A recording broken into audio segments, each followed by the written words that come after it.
श्रीराम. नामस्मरण संकटामध्ये शांतीचा दीप. आपल्या जीवनात संकट, अडचणी आणि प्रारब्धाचे भोग हे अपरिहार्य आहेत. हे टाळता येत नाहीत, पण त्यांचा स्वीकार शांतपणे आणि समजून घेता येतो. आणि यासाठी सर्वात प्रभावी साधन म्हणजे नामस्मरण. नामस्मरण फक्त प्रपंच सुधारण्यासाठी नाही, की फक्त काहीतरी चांगलं व्हावं म्हणूनही नाही. नामस्मरणाचं खरं उद्दिष्ट म्हणजे प्रपंचाशी असलेली आसक्ती कमी करणं आणि अंतःकरणात भगवंताचं स्मरण जागवणं.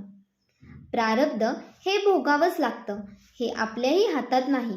पण त्याचवेळी जर मन भगवंताच्या नावात गुंतलेलं असेल तर त्या भोगांमध्येही मनाला शांती आणि स्वीकार मिळतो.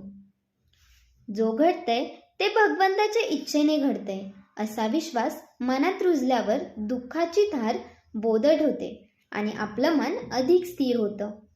नामस्मरणामुळे मनाची एकाग्रता वाढते आणि जीवनातील अराजकतेमध्येही आपल्याला दिशा मिळते.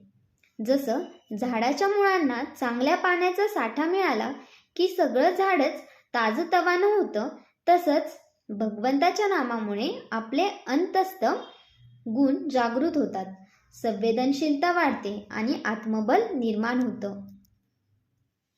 श्रीमद भगवद्गीतेत भगवान श्रीकृष्ण अर्जुनाला सांगतात, माझं स्मरण ठेवलंस तर अज्ञानाचं अंधाराचं सावट दूर होईल आणि ज्ञानाचा उजेड दिसेल.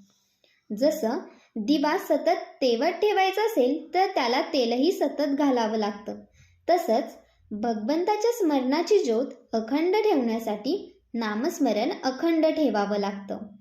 जेव्हा हे स्मरण अखंडपणे मनात टिकतं तेव्हा आपल्या जीवनातील सर्व क्रिया, अगदी रोजच्या कामापासून ते प्रपंचापर्यंत, या भगवंताच्या सेवेत रूपांतरित होतात आणि मग जीवनात येणारी स्थिरता ही बाह्य परिस्थितीवर अवलंबून राहत नाही, तर ती अंतर्मनातून प्रकट होते. अशाच माहितीसाठी आमच्या चॅनलला लाईक करा, शेअर करा आणि सबस्क्राईब करायला विसरू नका. धन्यवाद.